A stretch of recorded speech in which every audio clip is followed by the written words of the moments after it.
Welcome and thank you for coming to the Town Board meeting of the Town of Red Hook, February 9th. Would you kindly join me in saying the pledge? I pledge allegiance to the flag of the United States of America and to the republic for which it stands, one nation, under God, indivisible, with liberty and justice for all.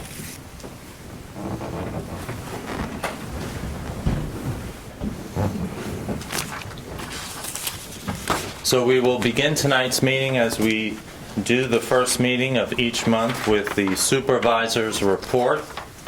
You have in your folders for your review if you have any questions. In the meantime, I will read off the balances. And this is the report ending January 31st of 2016. And we start with an opening balance of $3,444,551.91, with receipts of $156,779.24, and disbursements of $441,168.16. That leaves an end-of-month balance of $3,155,167.99.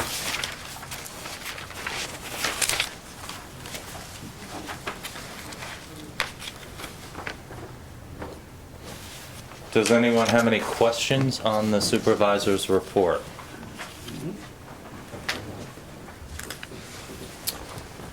But how about the ins and outs in the end? Yeah, those are budget adjustments, Harry, and Yeah. we'll do it in a separate motion if that's okay. Yeah, sure. All right, would somebody like to make a motion to approve the supervisor's report? So moved. Second.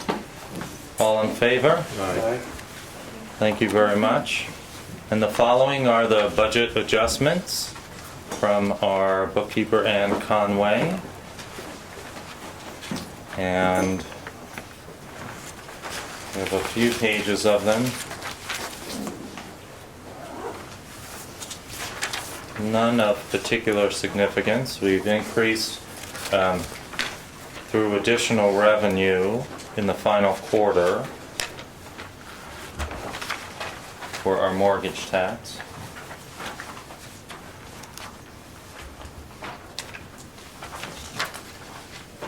Are there any questions about the budget adjustments? If not, I'd like to entertain a motion to approve. So move the adjustments. Second. All in favor? Aye. Thank you very much. We'll now move on to the clerk's report. Sue McCann? Town Clerk Monthly Report for January 1st through January 31st, 2016. Total local shares remitted to supervisor as town revenue, $6,483.77. Amount remitted to New York State Ag and Markets for the Spade and Neuter Program, $83. Amount remitted to New York State Department of Health for marriage licenses, remitted as $45. Amount remitted to New York State Environmental Conservation, $30.23. For a total state, county, and local revenue of $6,642. Pursuant to Section 27, Sub 1 of the Town Law, I hereby certify that the foregoing is a full and true statement of all fees and monies received by me, Sue McCann, Town Clerk, Town of Red Hook, during the period stated above in connection with my office. And that's for January. And the only little thing I would like to remind people is that it is a law in New York State to have your dog licensed, even if it doesn't leave your property. So please come on in and bring current rabies, and we'll be very happy to license your dog.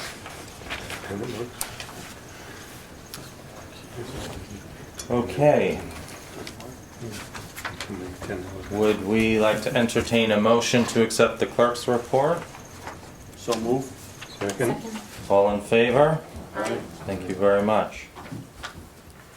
We now move on to announcements, and I only have a couple of announcements. To remind folks in Dutchess County and the Hudson Valley that we are hosting the Special Olympics this winter. It starts on February 20th and takes place in several different venues: the Mid-Hudson Civic Center, the Stewart Air National Guard Base, Bodwin Park, and Holiday Mountain. And we're happy to report that there's finally some snow, because all of the competition deals with skiing and skating and all the things that require some snow. So we invite you to join in that very special occasion. Red Hook Church Cemetery would like to advise their members that they are having their annual meeting Tuesday, March 22nd at 7 p.m. at the Masonic Hall in Tivoli. And they are hoping that all of the plot owners will be able to attend that meeting. Duchess Land Conservancy is having a spring barn dinner dance in the town of Northeast on May 7th, 2016, and would like to invite supporters of their work to attend. And obviously it's a fundraising event. We also have word from Mid-Hudson Region Economic Development Council that tomorrow, actually, they are going to have a public meeting from 10:30 to 11:30 at the Marist College Boathouse to discuss some projects and some opportunities. So that's all I have in announcements. Does anyone else have something they'd like to add? Okay, very good. Well, we're at the point of the evening where we'd like to entertain some public comment. Is there anybody who would like to make some comments? Linda? Linda Keelan, Pitcher Lane, Red Hook. I noticed on the agenda you're going to be doing something about the ADA upgrades for the town hall. If you could you be a little bit more specific about what's going to be done and about the time frame so that people know if they can get into the building or not? Okay, very good. Well, I think we can answer some of the questions for you, Linda, but just so you know, the specifications are available here at the town clerk's office if you'd like to see exactly what's being done. But just so you know, we are making both of our laboratory facilities available and accessible for individuals with special needs. So we are in fact going to be making changes to the doors and to the walls and to some of the facilities inside of the restrooms. We're hoping actually to do most of the work over the course of a weekend. We tentatively have penciled in the weekend of February 26th. Construction may start on Friday, and we hope to have most of it done by Monday so that there's very little interruption to the operations here in Town Hall. I'll have more information for you after we have our pre-construction meeting, which is scheduled for a week from today. So I hope that answers some of your questions for me. Anyone else have any comments or? Okay. Hearing none, we will move into the first item of the agenda, and that is a presentation from our health insurance brokers. Brad Palmatier is here to make a presentation. Each year we are presented with a bunch of different options on how to continue insuring our town employees, and we've done a lot of work over the course of the last month with your assistance in trying to figure out what would work best for the employees and for the town. So without further ado, Brad, would you like to take it away? Would you prefer me to stand up the mic, or? It might be easier for the folks at home to hear you. Again, Brad Palmer with Marshall Sterling. And I assume everybody's got the information. I know we went through a few different gyrations of the plans, but I don't know if yours is color or black and white, but it's renewal time, and unfortunately the rates don't go down. They typically keep going up and up and up, so we try to do the best that we can to not only get a plan that minimizes the town's exposure, but also provides good benefit for the employees. If you look, and it's hard to see, because if it is black and white, it's hard to see that first column is your current plan. We have it in color, actually. do have it in Fred. color. Yeah, well, Okay. we're supposed to, actually. I noticed Sue's in black and white. Okay. So It's black and white, highlighted. So it unfortunately. has a color I mean, bar. Oh, it does- sorry. it does Sorry say about current that. at the- It does say current at the top, Yeah. but it's nicer when it's just Okay. second color. So that gives you kind of a basis, as we go through here and compare. And just to kind of remind everybody, and I'll try to give the abbreviated version because I can go on and on and on. But the town has a high deductible plan, and the town funds the deductible through the use of what's referred to as an HRA, or health reimbursement account. So the plan that you have currently has a $1,400 deductible for a single, and anything more than a single, husband, wife, single parent with kids, or family, it's a $2,000 deductible. And then after the deductible, there's co-pays. As you can see at the bottom of the sheet, it shows your current rates, and it shows how much of the town is funding towards the deductible, which is the full $1,400 and $2,400. The plan immediately to the right of that is the renewal plan. And it really, I don't believe there's any changes in the plan. The deductible is the same, out-of-pocket maximum is the same, the co-pays after the deductible are the same, and we kept the funding the same, just to show you, what the resulting increase would be. The actual insurance itself is going up 22%. Now, when you factor in the funding, because the funding, even though that's a cost, it's a fixed cost, so if we kept that the same, it tempers the increase down to 19%. Still a double-digit increase, and I get that. So we looked at that as a possibility, and then we continued to look through the other options. Frankly, in this area, it really comes down to two options, for the Hudson Valley, generally speaking, for small groups under 50 employees. And it's usually either CDPHP or MVP. One of the things that's occurred in the last couple of years with CDPHP as it relates to high deductible plans, they don't allow employers to fund more than 50% of the deductible. Now, I see that we're showing on here for that third column with CDPHP that it's showing full funding of the deductible. That's really not accurate. They're not allowing employers to fund more than 50%.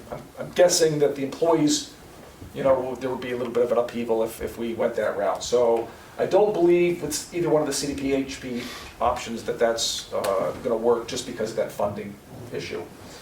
Then you move on to the last column, which is the Liberty Gold, which what we're doing in there, it ends up resulting, it's actually a higher increase, because what we'd be doing is lowering the deductible and lowering some co-pays, but we're talking about a 26% increase when you factor in the funding, because you're funding a lower deductible. The resulting increase would be 18%. So it was an option, but as you keep looking through, I think what we, and I don't know, I have an idea where you're leaning, and again, your current plan is the first column. The Silver 3, which is the first column, or first option on this page, is an option that we've seen other towns and villages select. But that one actually increases the deductible and it increases the co-pays. It reduces the premium, but when you factor in the funding, it results in about a 10% increase. But it would be a definitely reduction of benefits to the employees. The Silver 4, now we're going up to a $2,500 deductible for a single, $5,000 for a family, and then higher co-pays after the deductible than what the employees have currently. Again, that would result in approximately 13% increase. And then we have the last option, and we looked at more options, but this is what we narrowed it down to. The Silver 8 looked like it was the most attractive option. Even though we're raising the deductible up to $3,500 for a single and $7,000 for a family, it reduces the premium by 1%. And then if you fund the entire deductible, the nice thing about this plan is after the deductible, it's 100% coverage. There are no copays, with the exception of copays on prescriptions. So it's actually a little bit better coverage than the current plan, and it's actually, I think, 1% less than the current plan if you go back to that previous page. If you stuck with the current plan, it was going up 19%. If you go with this plan, which is better coverage, it's actually ends up being an 18% increase. Any questions so far? I mean, I didn't hit on every little benefit, but I think I hit the high points. Any questions so far? Okay. Then I just perused the sheets that were also provided. Because one of the advantages to the high deductible plan is that typically that fund of money, not all the money is used. In fact, I don't know of any municipality, and you know, since I've been doing this, that's actually hit 100% utilization. I guess it's possible, but it's highly unlikely. Because there's always going to be, you know, a few employees that don't use all the money on their debit card, or in some cases they don't use any of it. And then you're going to have some folks that are going to go blow through the entire amount of money. So what we have here is some projections. Like the first projection, it looks like it's, if we assume 100% utilization of the money that's, you know, in that HRA or health reimbursement account. And again, I didn't go through all this, I'm just going right to the bottom line. It looks like that would, you know, if it's 100% utilization, you would have a $5,745 deficit to what's been budgeted. If you go to the next sheet, based on 85% utilization, you'd actually have a $4,368 surplus. And then we jump down to the 80% utilization. These are all with the same plan. Same plan, Yeah. it's just different levels of utilization Yeah. on the HRA. So then at the 80% level, it's $11,718, and then and the last projection was done at, I think, 75% utilization, and it's $16,093.19.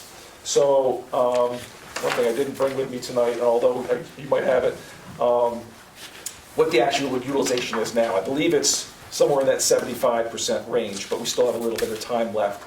So it's not going to be 100%, but you know, if I were to, you know, give you my opinion of where it's going to end up, it's probably going to end up around that 75, maybe 80%. So you know, in that case, you'll have a surplus of what was budgeted. So I guess that's some good news. Just in answer to your question, Sure. Brad, I checked with our bookkeeper today, and as of today's date, and recognizing that there could be some more bills coming in, the utilization rate is 69.8%. So Okay. 75 seems to be Yeah. a pretty good Because estimate. you've got a little more time, A little and then more. you have what they call run out, where somebody that uses the plan right before the renewal, but the bills don't come until after the renewal, it still counts towards the previous year's claims. So, and that's usually a 60-day run out period. Even with this surplus, it would still be an increase. Yeah, well, even with the surplus, it's going to, you're probably gonna end up around 75%, and maybe 80% worst case scenario.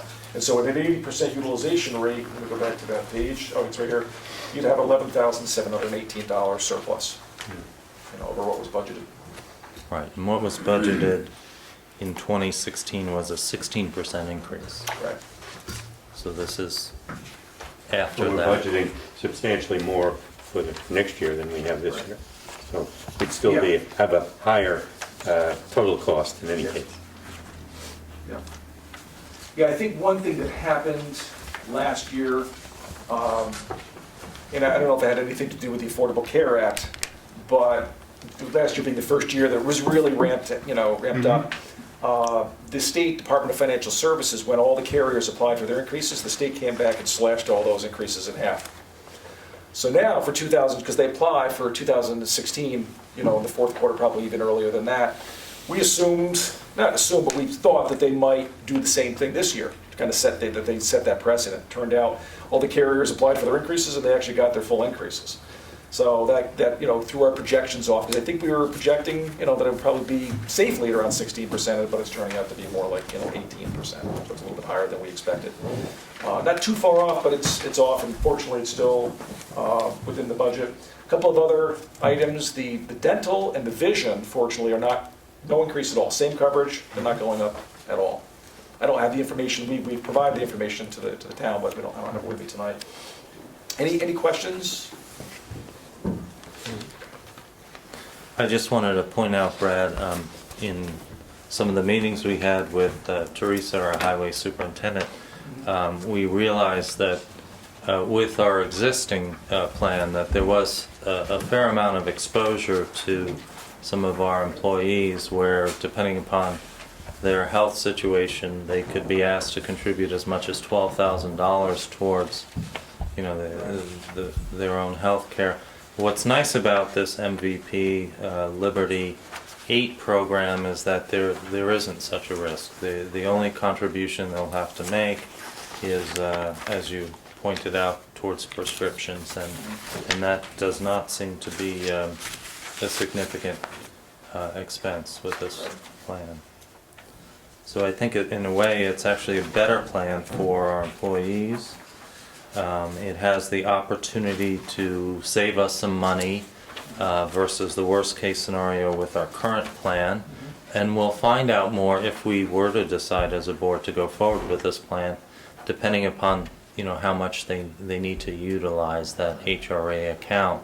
Right. We'll get some sense of whether this is a plan not just for this year, but maybe for the future as well. Well, you brought up a good point.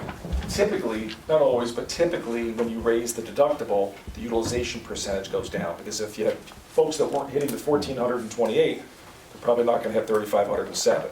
So the likelihood is you may actually see that percentage go down. So it remains to be seen, but my past experience shows that will probably be the case. So we'll find out next year when we're standing back here and go through it. But any other questions or observations you can think of? I appreciate you providing all the numbers for us Sure. so clearly. Thank you. Thank you.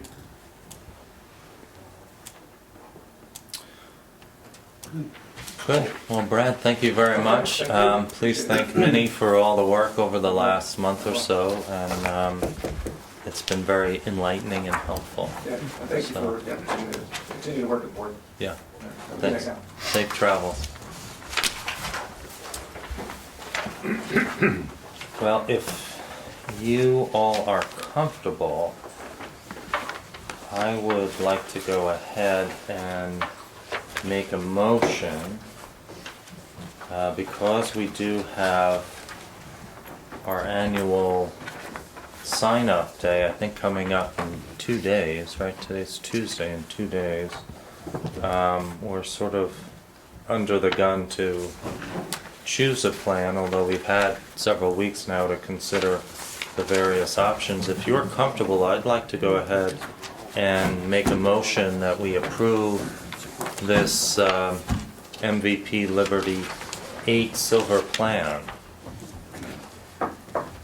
Are we comfortable going forward at this point? Rose okay, and bookkeeper, Why don't we second it and then we can you discuss? okay with that? Okay, I'll second it. okay, is there a second for Is it discussion? okay? Any discussion? No, I like this, Robert. I just wondered the advantage it had over the Liberty HDP Silver 3, which is the one just to the right of our present plan there. The Silver 3, okay? Yeah, if you look at the Silver 3, Jim, you look at the co-pays. So the inpatient hospital copay is $500 that we'd be asking our employees to pay. Outpatient is $200, and emergency room is $300. Under the plan that we're choosing now, there's no copay that's asked of the employees Okay. for those services. That's after the deductible, of course. After the deductible, And of yeah. course, it's 100% on this plan, but the deductible's $3,500 Mm-hmm. with this plan. So there's basically where they come up with that difference. Right, right. And the co-insurance in-network is 50%. Yeah, short of the copays, it looks pretty similar with the exception of the deductible is considerably less on the Silver 3. That's right. It transfers some of the costs to the employees so that I can get down to that 10% annual increase. And we do have some employees who unfortunately have had to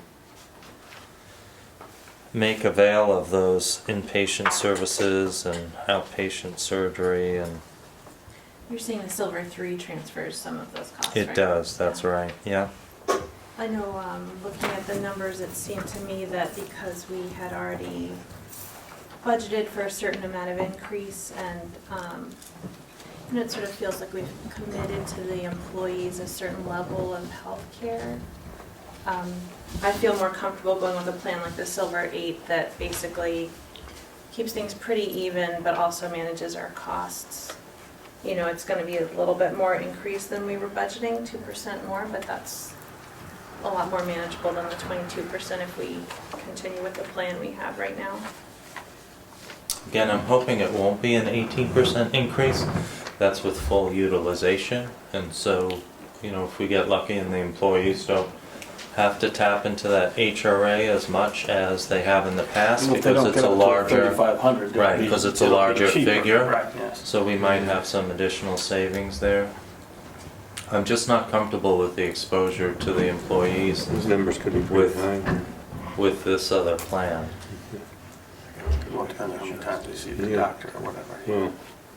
Well, the hospital, surgeries. Any other questions or comments? I really appreciate, Robert, I know you've spent a lot of time analyzing the numbers and talking with employees, and Teresa spent a lot of time, Rose and other people at Town Hall, so I appreciate the input we got from everybody who really considered the numbers and, you know, talked to people who have coverage right More now. exposure It's on really helpful. HRA. And the bookkeepers, And Ann Conway ran a lot of numbers for us. We're, as always, grateful to her for her work. Well, we have a second on the floor. Is there more discussion? No, you know, the initial premium is less on this one, so in essence, depending on the utilization. Exactly. There is probably less risk to the employees and it may even be cheaper, right? So- We hope so, yeah. All right, well, if we're ready for a vote, I would make a roll call. Sarah? Aye. Bill? aye. Jim? Yes, Harry? Aye. And I myself. The motion passes. Thank you, Teresa, for your help. Thank you. Okay, we are moving on to the second item on the agenda, which is the resolution approving an animal care services agreement between the town of Red Hook and Paul Nasata, DBA Paradise Kennels for temporary backup kennel services. You have in your packets.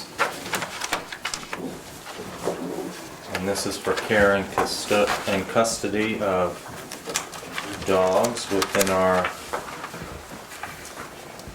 control and responsibility.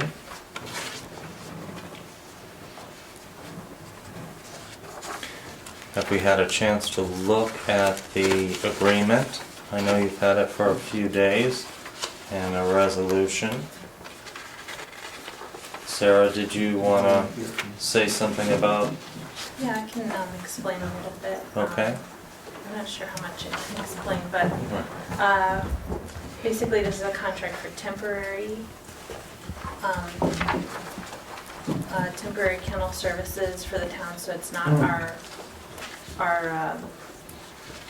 it's not our full dog control contract. Harry says he can't hear me. Okay. This is a contract for temporary dog holding services with this kennel for specific dogs that are listed in the contract. And I looked at the kennel, and so did our dog control officer, Stephanie. Basically, it lays out a specific amount of money that we would pay for the service, and yeah, it's, you know, it's very clear in the contract that it's a very limited amount of time that we would use the service. So this is just as backup for our normal contract, which is with Dr. McDonald of Red Hook Veterinary Hospital, but he can't hold dangerous dogs, and so this gives us another place that we can hold them if we feel it's appropriate. Okay. And if I understand it, you had a chance to visit the kennel, and our dog control officer did as well. Yeah, I And- did. So we still need to resolve the question of whether the kennel spaces are the Okay. size that we need them to be. Okay. But pending that, I feel comfortable recommending that we go ahead and approve this as long as we find that they are the correct size for the dogs that we have. There's a state guideline for how large a kennel needs to be depending on the size of the dog. So I have my tape measure. Can you hear me, Harry? I had my tape measure out today, and we still need to, firm up some of the numbers, but, Okay. What is the size of the cages that they're in? so that, currently, Yeah. No, I mean, in this proposed facility. and so in the proposed facility, the indoor kennel is a 4x4, 16 square foot kennel, Okay. and then there's For each dog. for each dog, and then there's a door out to an outdoor run that's 4x14. Mhm. Um, And the outdoor run is for the use of one dog or for a group of dogs? Each dog is in its own run, Okay. separated by chain link. Mhm.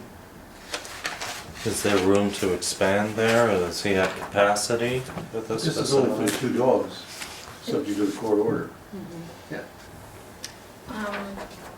Yeah, so, I mean, there is a lot of room there. He's not at capacity, so another option might be that if we find that the kennel space that he has right now is not adequate for the larger dog, that we could ask him to modify one of the indoor kennels. So I know Stephanie talked to him about that, and he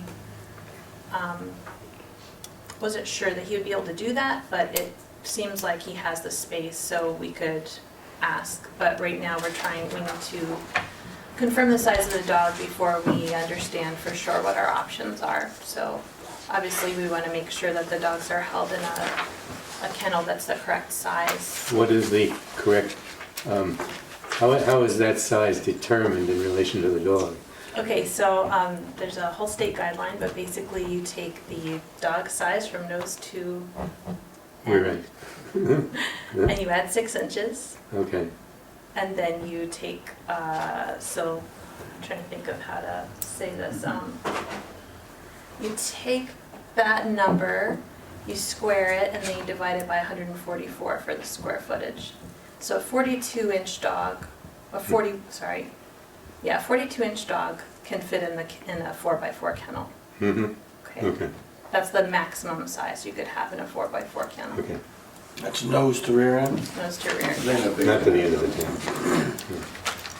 What about the height and width of the dog? Is Yeah, that so room the to figure? state guideline is kind of interesting on the height because you have to have at least 6 inches above the top of the dog's head, which doesn't really seem like that much when you look at, a dog that could jump. These kennels are about 6.5 feet high, the fencing, so, and the dogs themselves are, I have the numbers here somewhere. I don't know where the numbers are right now for how high our dogs are, but they're definitely well within the state guideline, and they're, looking at them myself, I don't think there's any reason to think that they could jump out of a 6.5 foot high chain link, especially when they don't have a lot of distance. Do you see what I'm saying? Oh, no, I see what you're saying, yes, so they don't have a top, you're saying.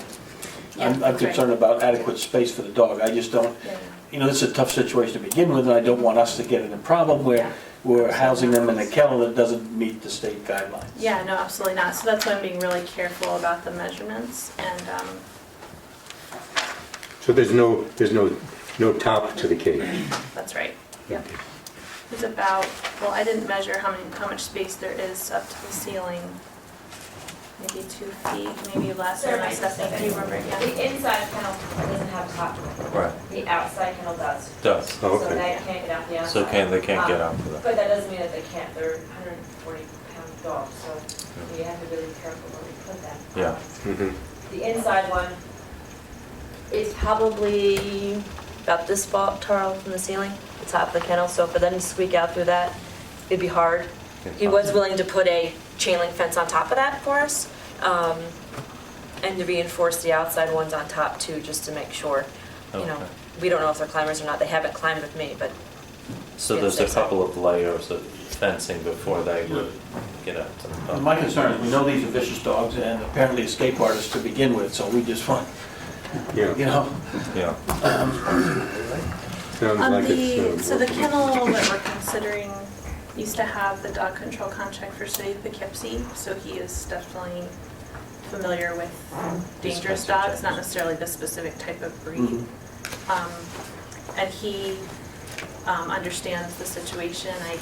I showed him a copy of the contract so he understood, what we were considering. So he's certainly aware of what, we're considering, and he's willing to take it on. But so if we decided to approve this, that would be pending agreement that we feel that it is, the correct size of kennel. So it doesn't mean that we would, we certainly wouldn't put them in a facility that we felt was. Why don't we approve it, and if the size meets all the state guidelines Yeah. for housing these dogs, then we can do it, because we Yeah. approved the contract. Yeah, we want to make sure all our questions are answered adequately. Yeah. You want the opportunity to do this without waiting for another meeting. Right, you know. Yeah, if possible, makes that sense. would be. that makes sense. And Because that guy knows he's getting into with these dogs. so, Sarah, you'll follow up with the remaining questions this week. So Yep. if we do go ahead and vote on this resolution, it will be pending satisfactory answers. And then we'll make arrangements for locating the dogs. You'll take care of that. You work with Stephanie. Yeah. Okay. So moved.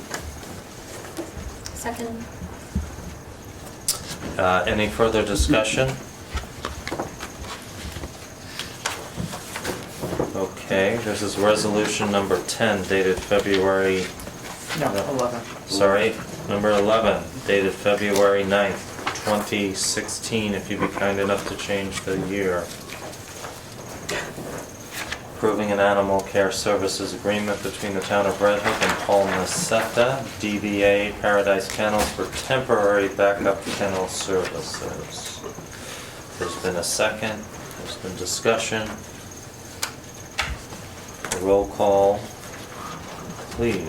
Harry? Yes. Jim? Yes. Sarah? Yes. Bill? Yes. All in favor, so moved. I voted aye. All in favor. Okay, very briefly on reorg 2016, the only thing that we need to clarify is from the first meeting, we didn't have a formal motion on the first section of town appointments. That would be the official town depository, all the way down and including director of purchasing. We listed those positions, but we did not have a motion to approve them, so I want to make sure our records are in order. Mr. Supervisor, we did do the town depository and the newspapers as part of the omnibus resolution, so those were checked off. That's right, yeah. Okay. So from safety officer, I believe, disaster preparedness, emergency interim, receiver of taxes, registrar, water rents collector, parking permits. We have a vacancy now in assessor, building inspector, CEO, building inspector, and director of purchasing. Would somebody like to make a motion, please, to approve those appointments as they're listed? So moved. Second? Second. All in favor? Aye. Thank you very much. We're now on item 4, update historic district zoning.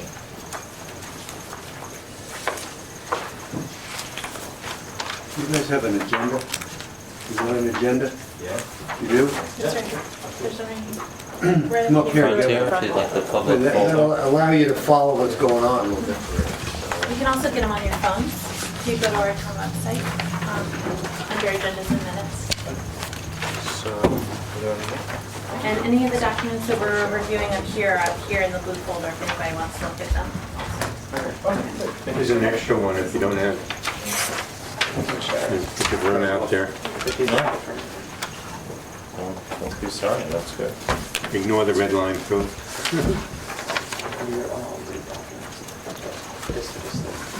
You can have this one.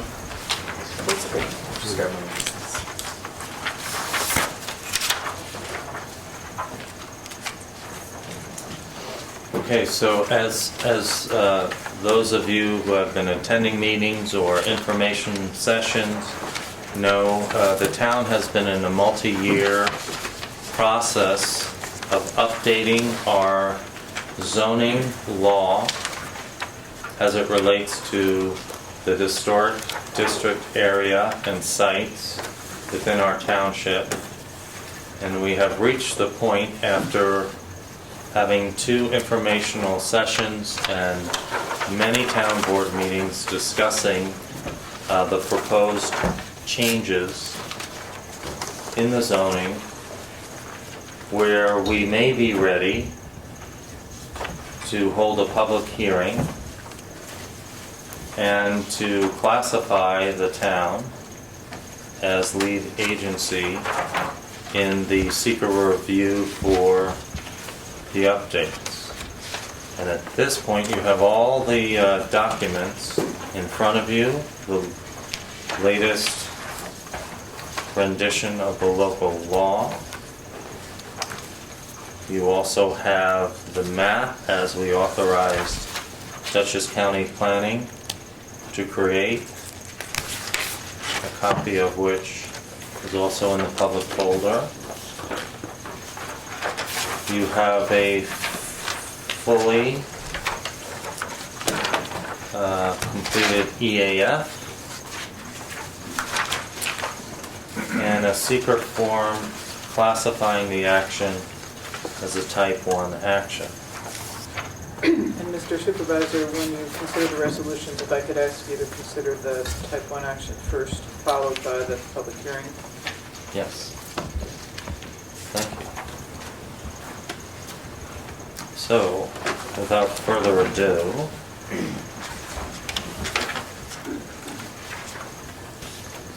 This is the regular can resolution, right? That's so that's a resolution that Michelle prepared based on, she prepared the full environmental assessment form. And again, this is just the part 1, which describes the action. Yeah, this is what, Not the the first final thing. bit. Right. This resolution simply determines that this is a type 1 we have action. an EAF And declares resolution. that the So, town board would be the lead Yeah, I agency know. for purposes of reviewing the environmental Public impacts. hearing. oops, Is the EAF type 1 action. okay. Right, of course it is. Okay, So you ready for something? are we ready? So I'm ready to propose. No. Bill, You want please to go propose? right ahead. No, my vocal cords. This is the State Environmental Quality Review resolution, the adoption of amendments to Chapter 143 of the Code of the Town of Red Hook, entitled Zoning. Whereas the Town Board of the Town of Red Hook has proposed amendments to Chapter 143 of the Town Code entitled Zoning to adopt measures pertaining to historic structures and districts and related matters in the Town of Red Hook, Dutchess County, New York. And whereas a full environmental assessment form dated February 9 was prepared for the proposed action. And whereas the board has reviewed the thresholds for type 1 and type 2 actions set forth in the NYCRR, and this is actually labeled at the top 617.6. And whereas after examining the EAF, the town board has determined that there are no other involved and/or federal agencies on this matter, since no other agency has approval authority with respect to the proposed action. Now therefore be it resolved, the town board hereby determines that the proposed action is a type 1 action. And be it further resolved that the board declares itself lead agency for the review of this action, and it is the only involved agency. And be it further resolved that a determination of significance will be made at such time as all reasonably necessary information has been received by the town board to enable it to determine whether the action will or will not have a significant effect on the environment. So Bill, that was your motion. Yes. Do we have a second? Second. Oh, Harry beat you to it. Sorry, seconded by Harry Colgan. Is there some discussion on classifying the town as the lead agency? If not, I would ask for a roll call. Harry? Yes. Jim? Yes. Myself, aye. Bill? Yes? Sarah? Yes. Thank you very much. The motion is approved. Resolution is approved, I should say. Moving on to the resolution establishing a date for the public hearing. Bill, you did such a nice want job the of EAF reading. You want the EAF next? Well, the EAF is part of that, the Right. funding, but you can certainly, my suggestion would be, it's not in this resolution, so if you just want to by motion authorize the Right. supervisor to sign it, that would be In appropriate. connection with my motion on the previous resolution, I want to also make a motion that the town board accept the full environmental assessment form attached to the resolution as a part of that resolution to be signed by the supervisor and dated today, February 9, 2016. It's 13 pages. Do you have that, Tim? Yes.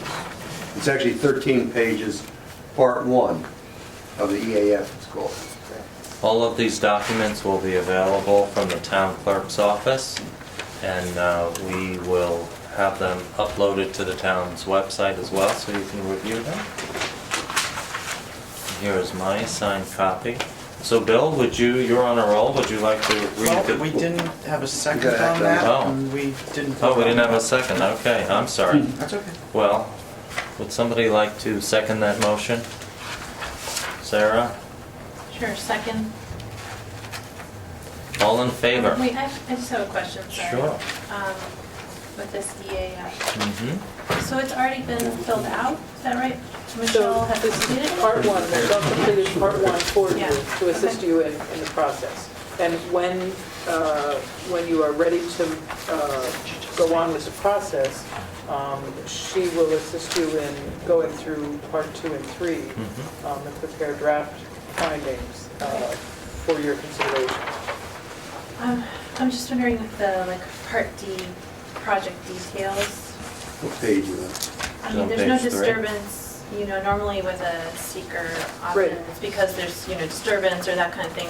This is a zoning change, so there isn't anything like that. Is that why neither That's why yes it's or blank. no? That's just right. Nothing is. That's right, because when you're doing a project like this, if the nature of the action is such that... None of the questions apply. Right, then- exactly. It's a legislative action as opposed to a site action. All Right, correct. Okay. Just wondering. No worries. Question. Any other questions? Yeah. Sure, Harry? Where are we at with this? You have read this, Bill, right? Yeah. Not that And- one No, yet. we haven't done that one. No, we're about to do that. Right now, we're just approving the EAF Part 1. We're motioning that Robert can sign. Most of which is blank. Yeah. Yes. Yes. Okay, That was my Okay. question, yeah. yeah. Right, but again, it's only the description of the action. It's not the findings about the impact of the action. Part Okay. 2 and 3 come later. Right. Okay? Are we ready to vote on the EAF? On the motion? All in favor? All right. Aye. So moved. Thank you very much. And now, Bill, would you like to read the second resolution relating to the update of zoning? Well, the second resolution I would propose then is to set the public hearing, establishing a date for a public hearing regarding the adoption by the town board of Red Hook of this local law C proposed to 2016, the one to which we just referred.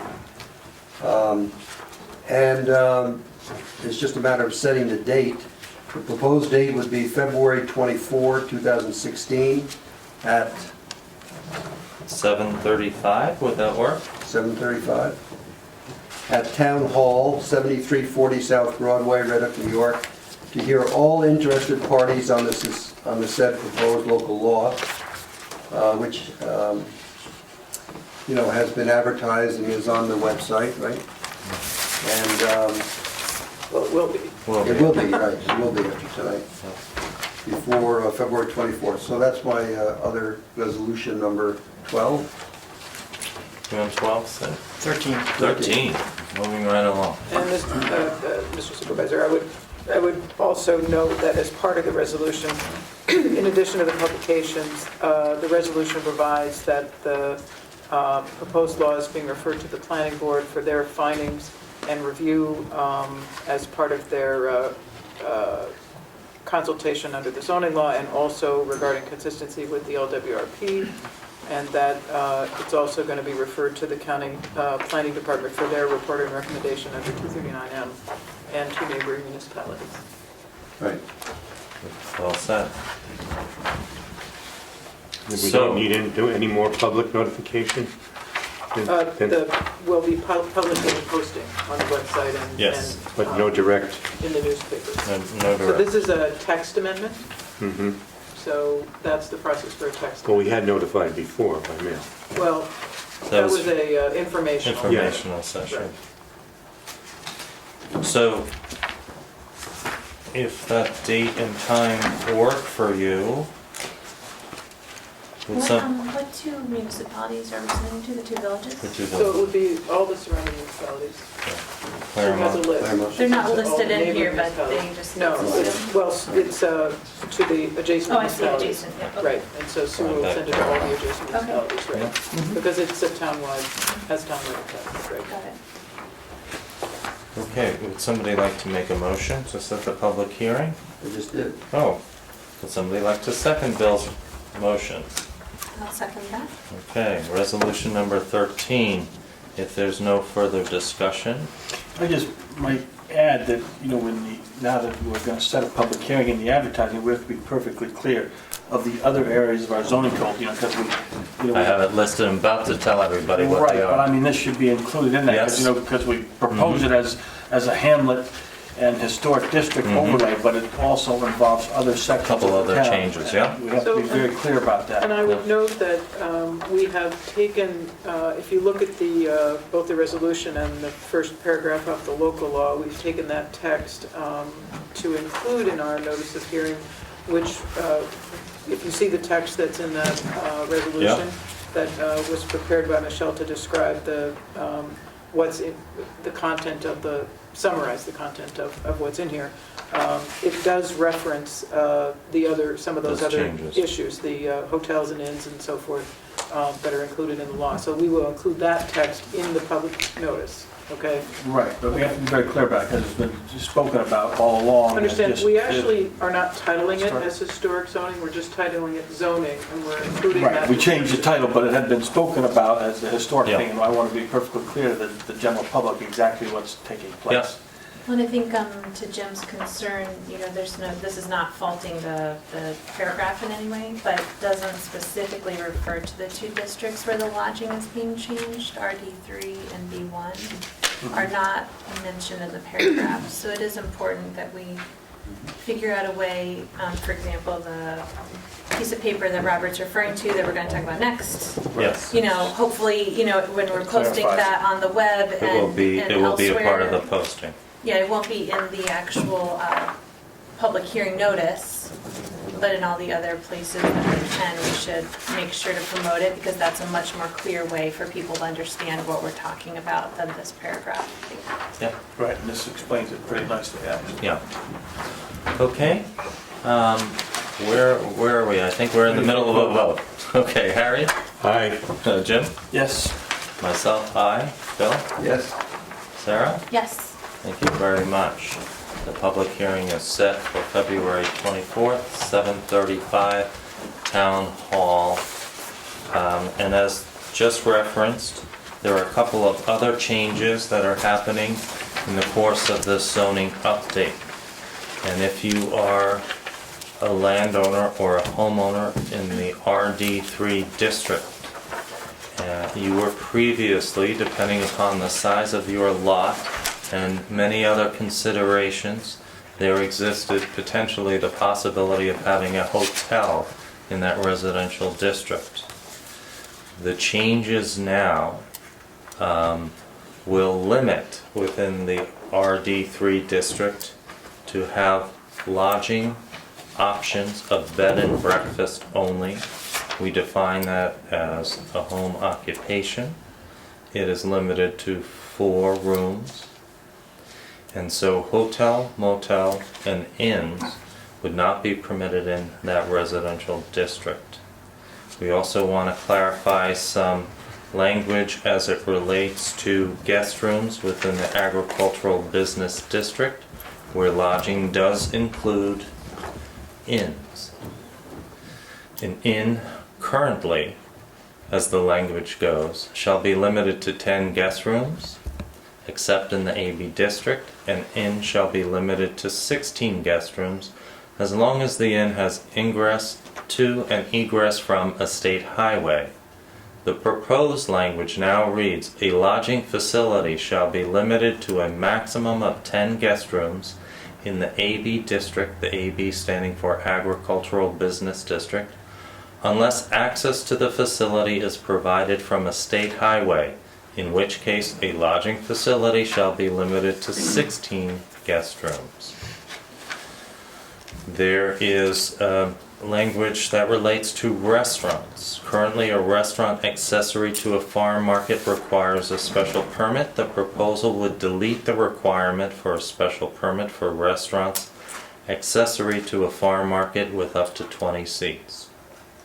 Larger restaurants accessory to a farm market would continue to require a special permit. And the last change that is on this sheet relates to the 16 guest room cap for lodging in the B1 or the business number 1 district. We are removing that cap. There is a formula that is in place in our current zoning that would allow, under certain circumstances, depending upon the acreage in the B1 district, for a few more rooms than the 16 guest room limit. And unless there are any other questions, I think that highlights some of the changes. The only other change I would point out is within the Historic Landmark Overlay District, there is a zoning district called the RD5. The 5 relates to the minimum size acreage for a newly constructed lot. That the update of this code would now call for that zone to come into conformity with the 10-acre minimum, which was outlined in the town's comprehensive plan in the 90s. And I believe I misspoke. It's not the RD5, it's the LD district. Is that right, Harry? You were about to correct me. Thank you. Yes. I realized it. So the LD district, and I believe this relates to folks just north of Tivoli, the village of Tivoli. The zoning is changing as it relates to density in that area. So we want you to be aware of that. We'll repeat this again if you can tolerate it at the public hearing and any subsequent public hearings on the update of the code. Mr. Supervisor, could I just remind people that in addition to, I think someone noted this earlier, but there's the text of the zoning law and there's also a historic resources map, which That's is correct. accompanying the zoning law and part That's and correct. parcel of the zoning law. It may be in 2 different spots in your folder, but they're both part of what's going to be on the website and proposed. That's right. All right? And the map will be available also on the town's website for your reference. Okay, we are on to resolution agenda item number 5, which is authorizing the solicitation of public bids for the town hall parking lot modifications. This is the second time we are going out to bid on this project. There have been some slight modifications to the bidding documents. The bidding documents will be available at the town clerk's office. And we have a resolution that our town attorney to the town I should say, has prepared for us. And that would be resolution number 14 of 2016.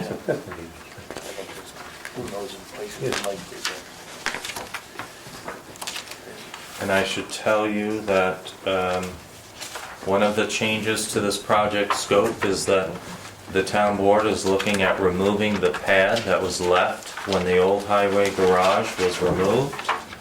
We've been advised by our engineers that the quality of work would not be to our liking if we don't remove the pad and level off the ground in that area. So that is work that we hope to have done in large part by our highway department employees who are very skilled. We will have to rent some equipment, but hopefully in the end, it will be a job well done. So, resolution number 14. Who would like to read resolution number 14? Jim, would you like to? Sure, I'll read. This is Yeah. the resolution authorizing the solicitation of public bids for the town hall parking lot modifications. Okay.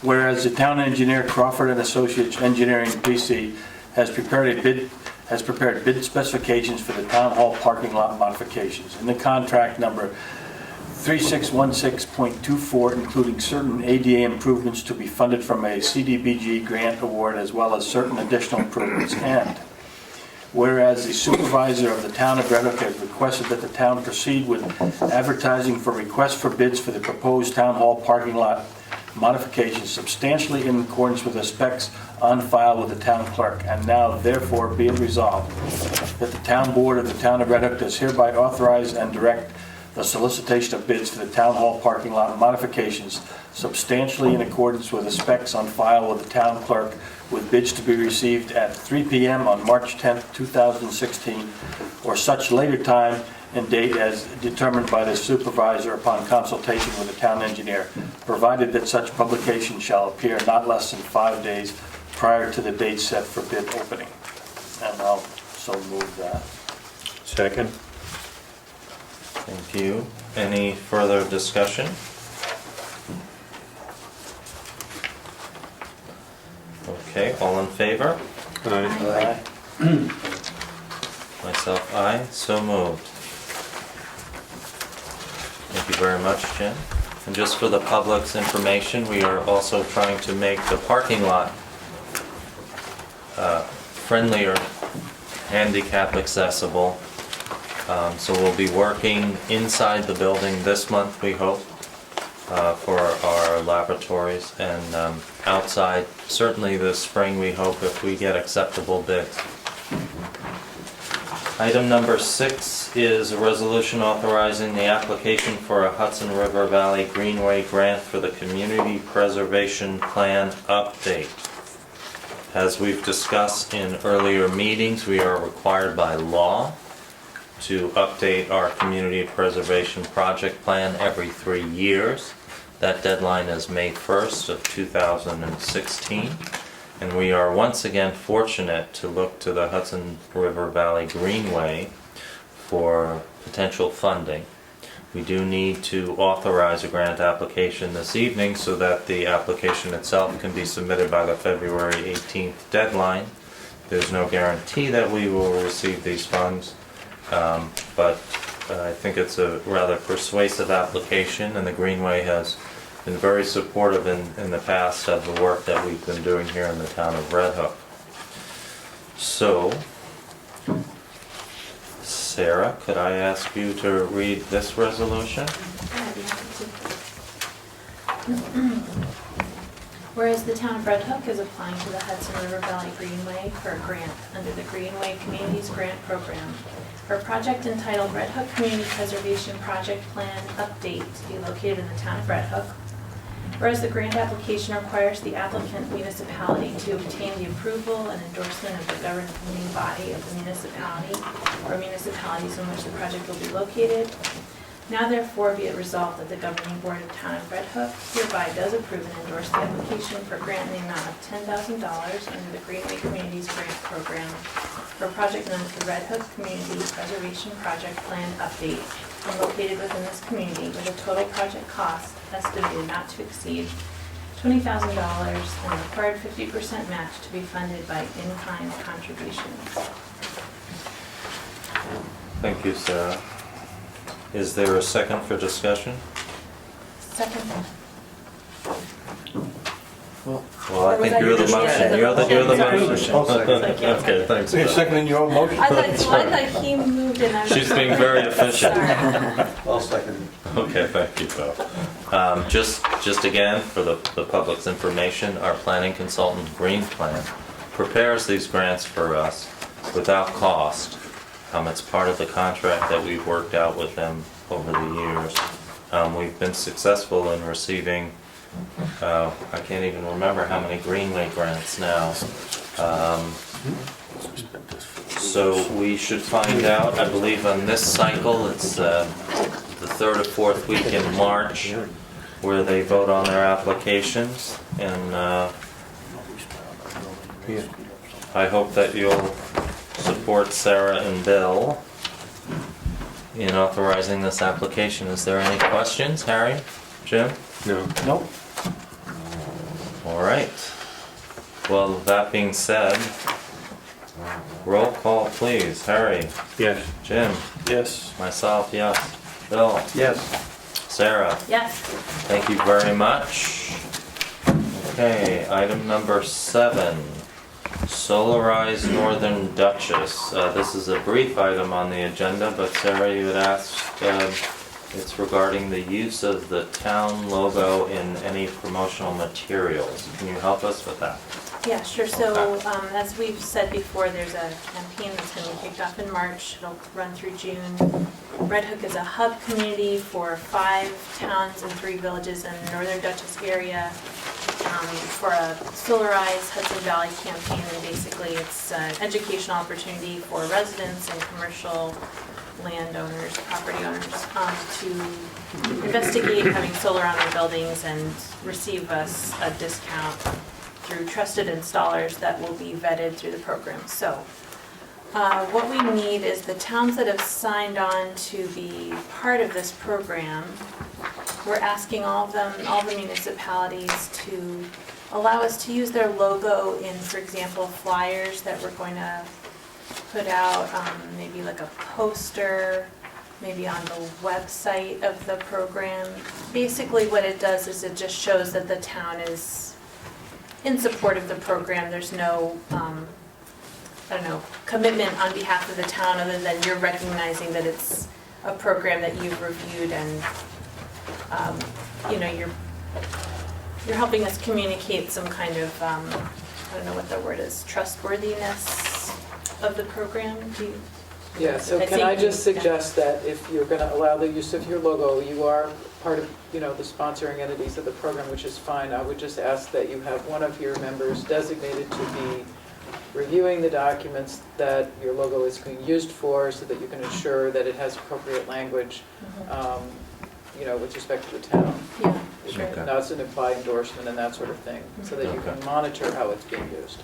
So Okay? they would submit it first to us for our approval. Well, I We would assume perhaps. you're Yeah, I mean, participating I'm- actively in the We are. process, right? We Yeah, are. I'm doing all the flyers mainly Right. with Lori Houston, So so. that's, I'm just asking that, Yeah. just as a matter of Sure. record, That makes ensure sense. that one of your Yeah. members is reviewing that. Maybe we Thank you. could sign off on it.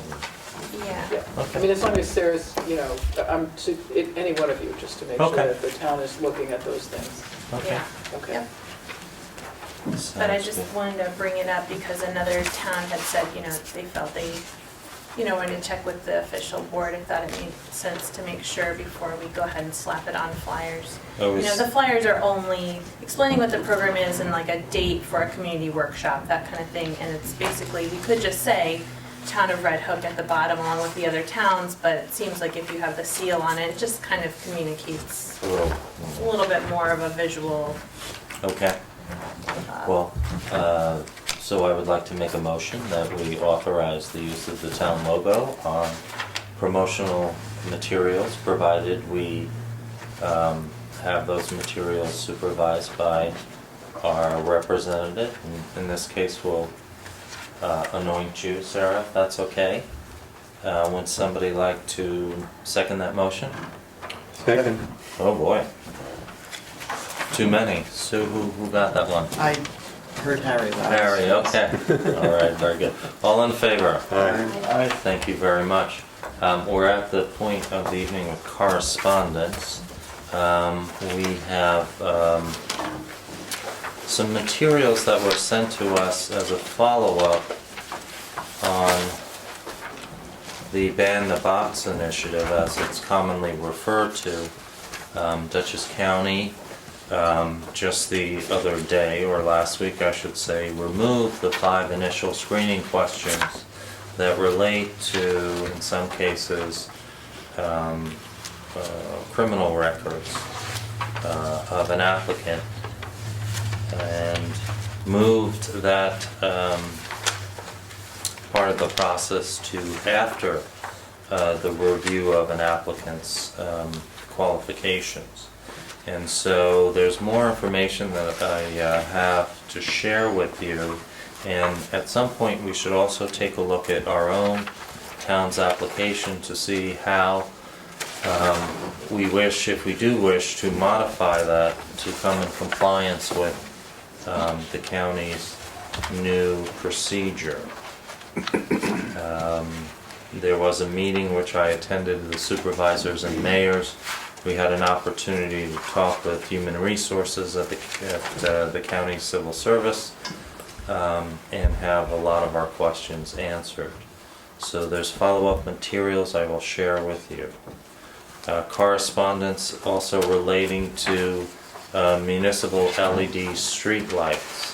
There is going to be some form of conference or webinar, word from Patrice Courtney of Courtney Strong, and that will be February 24th at 8:30 in the morning. I know it's a topic that many municipalities are trying to learn more about with regard to both the cost savings and the aesthetics.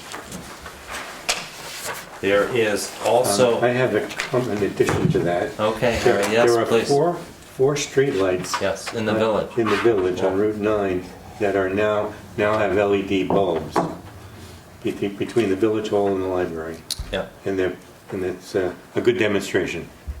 Yeah, and I think the village is looking for some feedback on those. You'll notice them around Fraley and Prince Streets.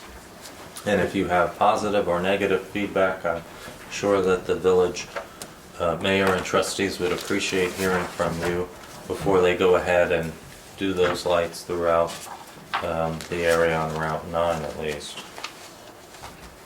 There is also correspondence from Mark Diebold from the county and also the state regarding our upper Route 9G corridor. As you know, we've been meeting for quite some time, a couple of years now, and they have finally come to some initial recommendations, of which you have pages of them.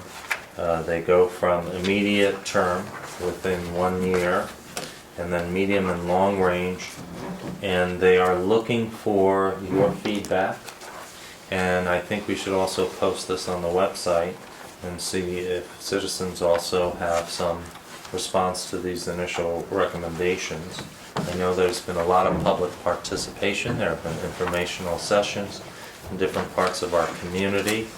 The recommendations include lowering the speed limit on portions of 9G, which I think would be a good thing since there are many speed changes on 9G in that area, and a lot of other specific changes. So if you have any comments now or leading up to the meeting on the 19th, please share them with me so that I can share them with this advisory committee.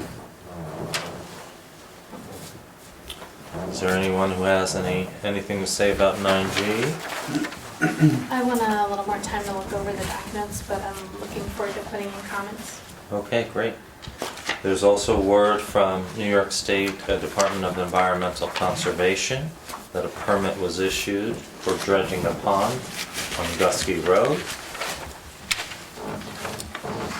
And I believe that's all the correspondence I have for this evening. Before we go into executive session to discuss the hire and fire of a particular individual, and we will probably transition into attorney-client as well. This is the portion of the evening where we can hear additional public comments if anyone has them.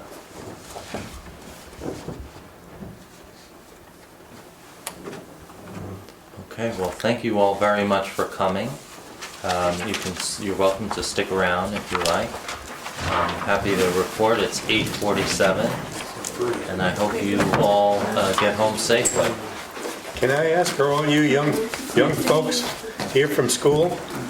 We need to make a motion. We will. We're bar students. You're all BART students? Yeah. Okay. Thank you all for coming. Yes. Nice to see you here. At this time, I'd like to make a motion that we go into executive session for the hire and fire of a particular individual and then attorney-client. Would somebody like to second that motion? Jim? Harry did? All in favor? So moved. And Bill was nowhere to be found on that vote.